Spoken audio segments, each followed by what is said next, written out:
We wanted a travel trailer for years, but we tow with a midsize SUV, and frankly, we just didn't want to buy a heavy truck to tow around a trailer. Fortunately, we've been seeing a trend in North America with travel trailers being built with lighter weight materials and designed to be more fuel efficient. We're here at the factory of Safari Condo in St. Frederick, Quebec, about an hour north of the border of Maine. They're a pioneer in designing lightweight travel trailers, and we're going to see how they're made this week. We are joined today by the president of Safari Condo, Dominique Nadeau. Thank you so much for having us here. It's a pleasure. In last week's video, we picked up our new A1752, which is not only our newest trailer, but also your newest trailer and the most fuel efficient. So we're super excited to go see how these trailers are made. Absolutely. Let's go in.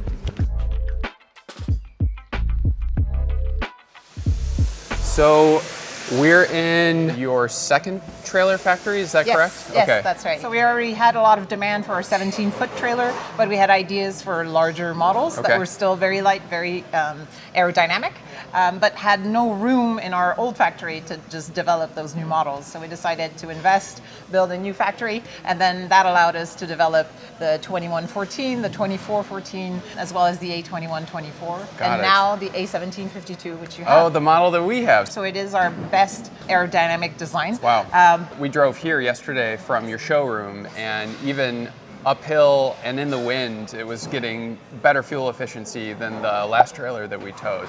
So far, I'm very impressed. So far, so good? Yeah, so far, so good. So this is all of the aluminum for the walls. Yes, all the Altos kind of start here. So we buy pre-painted rolls of aluminum or alu fiber. Alu fiber is actually aluminum with just a little bit of fiberglass underneath that allows us to have more rigidity. So if there's hail or if there's like a small rock, it's a better chance that the trailer won't be dented. Is it strong enough to walk on? Yeah, I mean, this is just aluminum. There's no fiberglass underneath. Yeah. So that's what you'd have on the floor, actually. So the floor doesn't have alu fiber in it because it's not exposed to hail, so we don't really need it. How many trailers will a roll this size make? So it goes surprisingly fast. We can change this a few times a week, and we make about 10 trailers a week, both factories combined. So this will make, I don't know, maybe three to four trailers. When we started the first Alto factory, we had no sales. We didn't know if the product was going to be even a success. And we had no money to actually buy the fancy equipment. So we decided to make our own. And our system is very simple. It's a trailer tire that we deflate so that we can insert the rod, and then we reinflate it to then be able to turn the coil. And then we have a big wheel that allows us to unspool the coil. Inventive. Yeah. Yeah. So you said you make about 10 trailers a week, so that's about 500 a year? Well, we have vacations, so maybe 450 to 475. So you call this alu fiber? Just one side is alu fiber. Just one side is alu fiber. Yeah. Okay. And then this is that honeycomb medium you talked about in the center. Yes, okay. that's right. And does this provide insulation?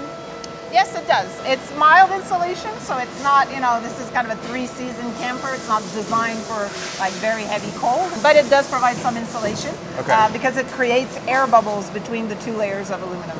The sandwich panels that we make, the honeycomb, we actually get it scored. So scored means that we have like slots into it that allows us to make round shapes. So if we want a rounder shape, then we're able to kind of get that. So like these curved roofs that I'm seeing for your other models, or maybe that's the back, that's how you achieve that. You score it. Because there are slots on one side, then the honeycomb is able to kind of follow that rounded shape. Almost like kerf cuts in carpentry. Yeah. Wow, that's interesting. Oh, this is so light. Yes. Yeah. I don't know why I thought it was heavy. No, everything we build is pretty light. Yes, so. yeah. It almost feels papery on the outside. There's actually a membrane that makes it watertight, so that when we put the glue doesn't seep in and kind of fill the honeycomb. So we want those honeycombs to stay completely empty and full of air.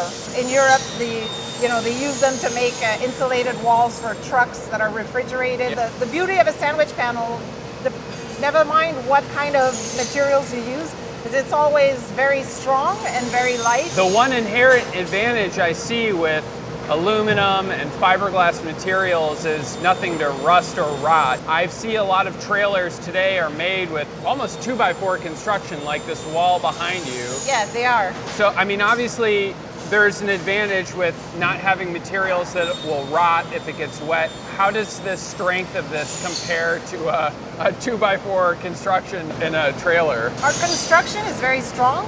So when we compare it to traditional travel trailers in North America, the way we assemble the Alto is much stronger. Unfortunately, you know, just like every vehicle on the road, we've had Altos that have had accidents, and our trailer, our box stays complete and straight.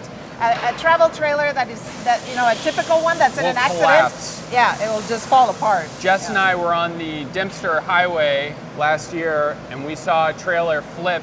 It was on its side, it had collapsed. Oh yeah. And we saw a photo on Facebook last year. Unfortunately, one of your customers was hit by another vehicle, and their trailer flipped. The Alto was on its side on the highway, and it was a perfect square still. Yeah. I cannot believe that a trailer could flip over at highway speeds and still maintain its shape. It's really unbelievable. It is very strong.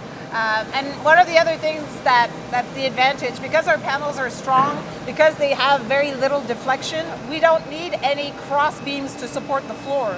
So most travel trailers, that adds a lot of weight, because about every 16 or 18 inches, they have to put, usually it's steel cross beams that support the plywood floor. Right. Our floor is strong enough that it doesn't need any of that. So we just have an A-frame with no additional support, and the floor will just hold itself, plus the walls, plus the roof, plus any snow. And you're able to cut out all that weight in the frame. Yes. Wow. Yeah. What's this big air hockey table looking thing? It is an air table, but it's actually a vacuum table. Okay. So that's how we make the sandwich panels for the floor, the walls, the roof, everything that makes the structure of the Alto. When we unspool the aluminum from the coil, we kind of put one layer of aluminum on the table, then we put our honeycomb that goes inside the wall that gives us the structure. Right. And then we put another layer of aluminum. Of course, there's glue in between all of this. And then we seal the perimeter of the table so that we're able to vacuum out the air.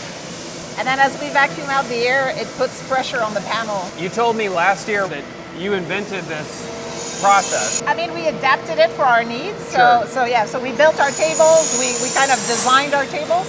This process is used in other industrial applications. Yeah. But my dad at the time, I think, saw a factory tour of a European manufacturer of refrigerated trailers. And they were using a vacuum system to make the insulated walls. Okay. And I think that's where he got the idea. And then we adapted it to our needs. So how do they get this bend to them after you make the panel? Actually, we bend them before. The flat ones are for the walls and the floor. Got it. But then when we want a curved panel, then we have those huge press tables that are actually round or shaped like we want them to. Okay. And then what's this gentleman doing over here? So basically, he's just punching where some of the holes are going to be. Oh, wow. So for the lights, for passing wires, things like that. So that allows us to know later on in the process where we're going to need to drill holes. He seems to be doing that without any guides. Is he just memorized where all the locations go? We have a jig, and we can lay it on top of the aluminum before we actually glue the panels for the roof. And there's like tiny little black dots that we've made previously. So I he see. sees them. Okay, so he's closer to them. Yes. Yeah. I thought he was just doing it by memory. with no measurements at all. That'd be very impressive. So once the panels are done curing on the vacuum tables, it takes about not quite 2 hours. And then once that 2 hours is up, then we have an overhead crane where we can pick up some of the panels and bring them to our CNC routers. Oh, those are like suction cups. Yes, that's right. Okay. So with the suction cup, we're able to pick up the panels and then bring them to the CNC router. Wow. I wondered how you move stuff around. I bet those help. I mean, it's very light, but Yeah. some of the panels do get pretty big. So eventually it's cumbersome and we don't want anyone to get injured. Oh, this is so cool. Here we have our 2 CNC routing machines. One of them is for the walls, the roof, and the floor. So it really only cuts aluminum. The other one is for every other type of material that we need to cut. So right now we're cutting some parts for the cabinet. That one will also cut the floor covering.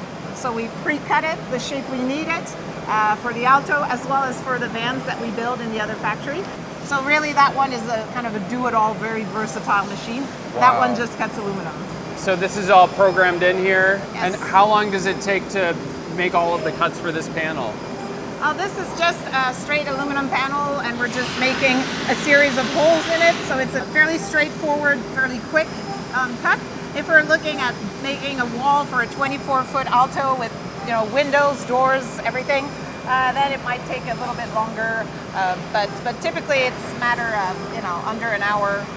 Is this how you always used to do this, or did you have to cut them by hand originally? We cut them by hand for a very long time, for very many years. When we only had 17-foot Altos, we had a full-size plywood jig, and so we would put the plywood onto the sandwich wall that we just made, and then we would take a handheld router and we would route following the shape of the jig. But eventually that kind of became prohibitive in terms of making bigger models.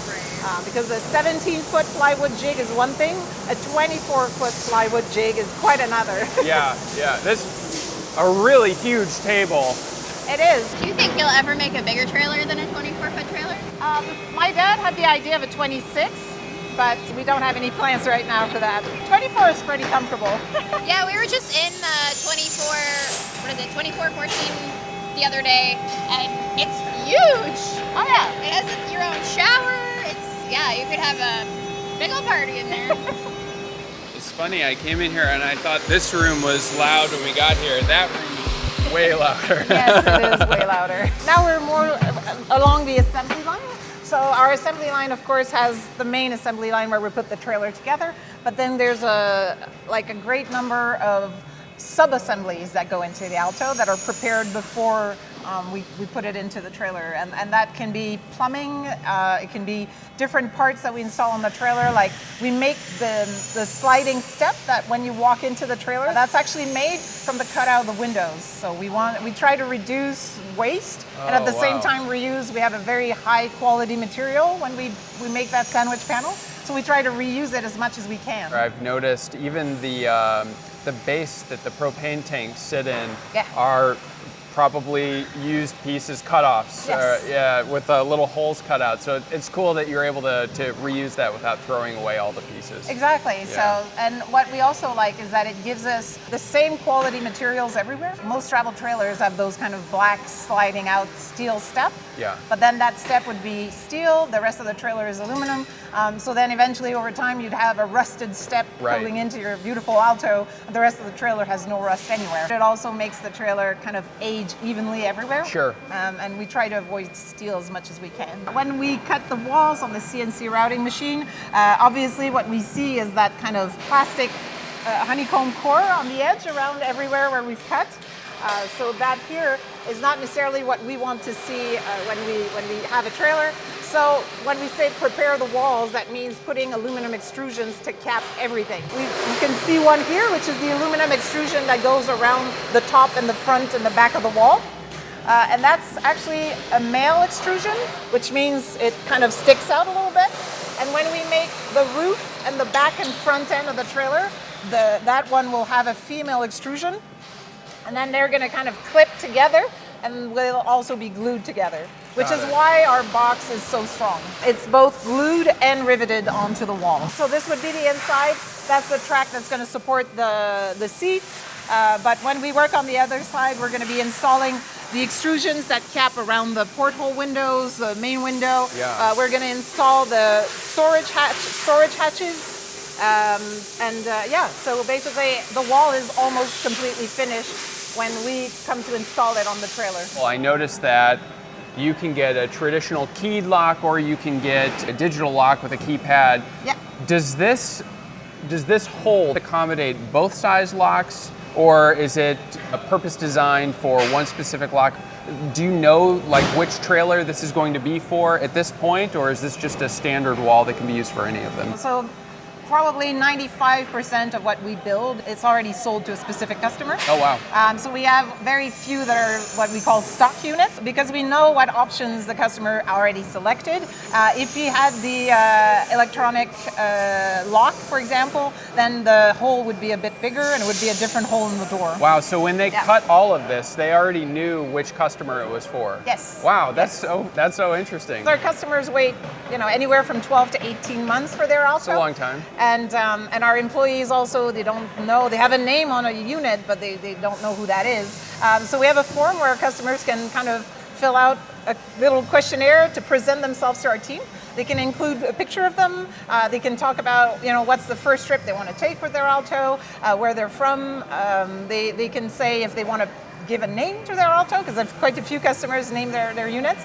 And so we will post that on the trailer as it goes down the production line. So your factory staff can see that, who they're building it for? Yeah. That's really cute. So we prepare the walls, and then on the other side here is where we start to assemble the trailer. So right now what they're doing is assembling the frame. That table can do 24 or 21 foot, and it's a jig that allows us to place the rear bumper, the axle, as well as the tongue in the front. So we start with those two C-channel extrusions that are kind of bent, and then we put them together to make like an A-shaped frame. And then once we've bolted the bumper and all the different parts, then it will actually hold as one piece, and then make our frame. So you're manufacturing the frame in-house here? Yes. Oh, wow. Yes, so the frame is our design. And I have to imagine that with having the tanks inside of the frame, that significantly reduces aerodynamic drag too. Yes, and we've streamlined the design of the tanks as well. So it's mandatory to have the black water tank more of a square shape, but the gray water tank and fresh water tank, we could kind of go a little bit more tapered. And so with tapered tanks, what we do is we improve the aerodynamic and reduce the drag that they create. Okay. Do you have special made tanks? Yes, yeah, Oh, wow. We have our own design. That's cool. We wanted them to fit inside the frame. We also have one tank that kind of goes a bit over the axle, so it has like a shape that kind of fits like a puzzle piece on the axle of the trailer. They're not installed if you want to see the tanks, but I mean, there's some on the table over there. Yeah, let's go take a Okay. look. There's so many like unique aspects of the Alto that seem to be designed just for the Alto. Ah, je vous remercie. 2 petites secondes, je vais juste montrer en réservoir. So those are the tanks. They're being prepared right now. So that would be the gray water tank. And you can see this goes into the frame, and this is the slightly tapered part that goes underneath the trailer. I see. So this fits within the frame. This part this goes here. slightly down here. Yeah, Okay, yeah, I see. exactly. So that will be below the frame. Got it. Oh, I shouldn't have touched that. Oh. Oops. We'll get something to clean that off. Yeah. Merci. Excusez. Thank you. I'm okay with getting my hands a little dirty. Part of the job. Part of the job. Those are standard tanks then across every model. Now they are. Now they are. We were getting a lot of demand for the 100-liter tank for fresh water, and so we just standardized it. I'm sure across. that makes it easier for production too. As well, yes, Yeah, absolutely. Yeah. I hope I didn't mess up that tank. Oh no, that's all right. So we're looking at the back of the trailer, and this is your 24-foot model? Yes. When we get to the second stage of production here, we're really going to work on all the electricals. We install the walls, and then we kind of pass the electrical harness, but just kind of laying it right on the floor. The harnesses have every option always on them, despite whether the customer has selected them or not. And so if later on the customer decides that he wants to add the option back again, then the wires are already there. So they'll be installing the countertop as well, which is going to come in on this side. So this is aluminum. The bumper is aluminum. The only thing that we pretty much have only 2 things that are steel. The axle, which is galvanized steel, to try to prevent rusting and the axle looking kind of not great. And then of course the tongue at the front. That hitches onto the ball of your car, that's steel. So I mean that you can't get around that. It doesn't exist in aluminum. So basically here is going to be where we start to install the back wall and the front wall. So right now they're just here waiting to be installed on the trailer. Is this the back and the front wall for this trailer? Yes. Oh, so everything stays together? Yes. And we've got a cutout for a window already. And, oh wow, and we can already see the wiring for the lights. And then these will be inside cabinets, so you don't really see them. Having like a single piece wall is very challenging for passing wiring. So as you were pointing out, most travel trailers are built a bit like a home. So there's studs in the wall, and there's a fairly thick area in between the inside layer of however the inside of the trailer is finished, and usually the outside, which is going to be fiberglass or something like that. So within that space, you can make holes in your studs like in your house and pass, you know, any wires that you need because you have like a fair amount of space. Our walls and our roof are 3/4 of an inch thick. And then inside that is full of our honeycomb materials. So passing wiring is definitely a challenge. We've been creative on the roof, for example, where we have lights and we don't want to see wires running to the lights. We take a router and we eat kind of a channel on the side of the roof where the honeycomb, where you can see it. And then we can pass wiring there. And then to get to the lights or to get to the roof vent that's in the middle of the trailer, we actually use a long metal rod and heat it up with a torch so it gets really hot, and then we melt your way, melt a channel through. And then we fish the wire to the lights. That's an interesting way to fish wire through. Yes, but it is long, so everywhere where we can just pass wires and then hide them in other ways we do. For example, the main harness, it passes, you know, behind the cabinets, and it's much easier than trying to pass it inside the walls. Wow, cool. Very easier cool. to fix too. That's our break. Oh, is that what that is? Morning when we start, and then evening when we finish, and then in between there's breaks. We've just installed the front wall and the back wall, but the roof is still kind of open. And so when we get to the 4th stage of production, then we install the roof. So we have the same kind of system. So we have an overhead crane with vacuum suction cups type thing, so that we're able to pick up the roof and then kind of place it onto the trailer. Is it stay in this spot until it's done, or is it constantly moving? It's always moving. It's always moving. Yes, okay. So I noticed I see you've got dollies under the wheels. So you're so able it to moves just sideways. push them sideways. Yeah. So every team is more specialized, and of course there's a bit of an overlap, meaning that some employees from this workstation know a little bit of the work and can kind of give a hand to the previous or you know the workstation after them, but just a little bit. So they are fairly specialized. However, it's nothing compared to an automotive, you know, assembly line where you do, you know, like you install a bumper and that's what you do. You just install the bumper. So we have about 6.5 hours of different jobs for every employee on the line to do before they start the same jobs again on the next trailer. So pretty much the full day they're doing different things on that one trailer before they start doing those same things on the trailer that's coming behind. Wow, 6.5 hours? Yes, so it's not monotonous. And how long is an employee trained before they're self-sufficient and off making trailers? It really depends on. Some of the workstations are longer. For example, electricity might be a bit longer before you get fully autonomous and comfortable.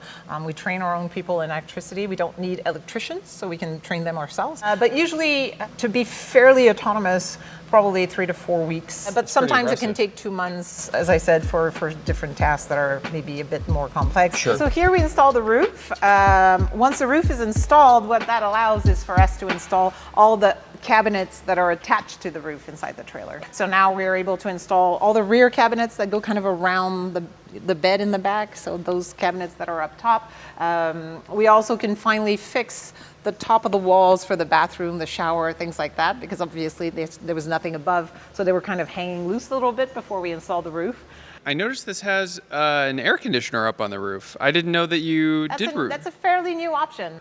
Most of the other Alto models, I guess the shorter 17 and 21 foot models, the air conditioner was floor mounted. Yes. So I guess there's the one advantage to having it on the roof is the cool air falls.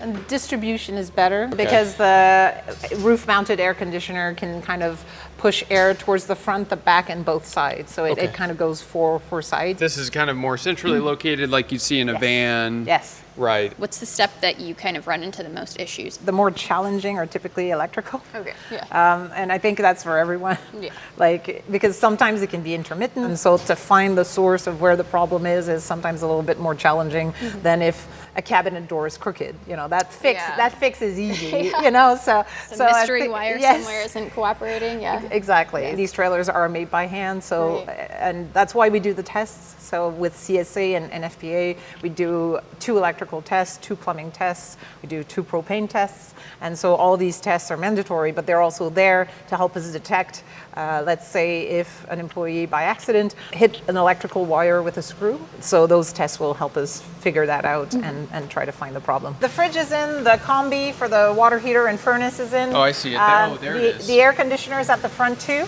so the air conditioner is in. So most of the big major appliances are in. If the client has the option, let's say, of a TV, the TV would come at this station. So some of the smaller appliance or options might come in at this stage. I see. So she's passing wiring and also insulating a little bit inside. That's the joint between the back wall and the roof. And so that's where the kind of those 2 parts meet. And that's where we can, first of all, we can kind of put tape to insulate a little bit. And at the same time, that's an area where there's already a space in that gap. We can use that to put wiring. I was mentioning that we have some tests that we have to do for CSA certification or NFPA certification. Then there are our own kind of in-house tests. We'll run the fridge, we'll run the microwave, we'll run the air conditioner, we'll actually start them, put a glass of water in the microwave and see if it gets hot to just see if everything works as it should. The other big test that we do here at this stage is kind of a watertight test where we kind of hose the trailer, every opening, every hole we cut into it. So if it's the backup camera, there's a wire that goes through the wall, then it's a potential water infiltration. So we'll hose every light, window, storage hatch, door, everything. And so while it's inside here? yes. So where does the water drain to? There's a drain in the floor in the center, so yes. Oh, I see. Okay, so even things like this exterior outlet, this Yes. is what you would, so you just literally hose it. Yep, I was speaking to a client that visited the Airstream factory. They do this, they just do it on a much larger scale where Okay. they have a whole room that they put the trailer in. A wet room, yeah. like a shower room? Unfortunately, we don't have that scale yet. Yeah. So we do it more localized, but we do hose everything. And then we have someone inside, which is the same thing that they do in other factories. When they put it in the wet room, they have someone in the trailer and they kind of go with a flashlight and try to find if there's any water infiltration. So how long does it take from the very start of the building process to, I guess, how long does it take to complete a trailer? If you're looking just at the assembly line, when we start to assemble the frame up until the end, it takes less than a week. Oh, wow. Yeah, so within a week the trailer's done. We did start some of the components or some of the preparations the week before. So let's say to make the sandwich panels, those will usually be done and laminated the week before the trailer starts on the assembly line, let's say, just to make sure we have everything ready. Is it literally just like first come, first serve, or do you do like batches of trailers at a time? Yeah, we do. We used to do first come, first serve, where our production was 100% dictated by what we sold and in what order it was sold. But it's not necessarily the most efficient way, and we had very high demand for the trailer, so we thought it was our responsibility to try to be more efficient. So now we try to make at least 3 of the same model back to back. Okay. So at the beginning of our tour, the first 2-3 units were 24 foot, and then we kind of slid into, now these are all 21. Yeah. So we try to have at least 3 in a row of the same. It helps people get used to, the same tasks, yeah. So it makes it a little bit easier. I know during COVID there was like a lot of material shortages. Is that still something that's an issue? Since COVID, it's definitely been a more challenging environment for supply. The supply chain, the logistics, it's all been a bit more difficult. Of course, it's not as bad. Sorry. No worries. So we have buttons they can push to call the supervisor or their team leader, and they have different music. So I don't know whose music that is, but anyway. I think that's short enough to not get a Yeah. copyright strike on our video. Do you have any? But it is, that's why the company, I'm sure they didn't pay for those rights. Do you have a little jingle? No. Darn. Apparently they don't need me often enough That's fine. to merit a jingle. The worst part was really like the first 2 years immediately after the pandemic.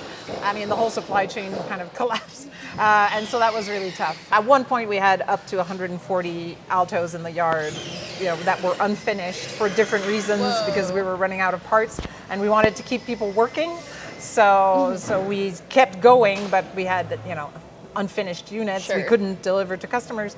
And considering that we make, as I said, about 450 to 470 Altos a year, 140 in the yard, that's a lot of production. So we actually, when we finally got the parts, we actually had to stop production to bring all that volume back in the factory to finish them, to then restart production. So yeah, it was very challenging. Now it's nothing as bad as that, obviously. So this year at one point we had about 30 trailers that for about 2 weeks couldn't quite finish. We were missing like 2 parts, but unfortunately we really needed them before we could deliver to customers. Basically the last stage of production. So we have 6 workstations. At this point we're really getting into the final cleaning, final visual inspections in terms of quality. A lot of travel trailer factories actually don't clean their own units. So they will just leave it with sawdust and everything inside, like cut wires, and they will send it to dealerships, and it's the dealer during the PDI that does the final cleaning. So a lot of our dealers are typically surprised that we clean our units before we deliver them, but we do, and that's why we're one of the most expensive travel trailers in North America. I mean, it's a fact, and we're not hiding from it. I think we've acquired a good reputation. We have one of the best resale value in North America. Yeah. So our product holds its value because it's been built with care, because it's been built with quality materials. So we tried to do better than the reputation that the industry had. That it has a higher cost, but in the long run, we really believe it's worth it. You probably will have your trailer much longer. It will keep its value better. We were just talking to somebody yesterday who's had an Alto since 2013, and he said he sold it for considerably more than what he purchased it in 2013, and him and his wife just wanted to upgrade to a 2114, actually.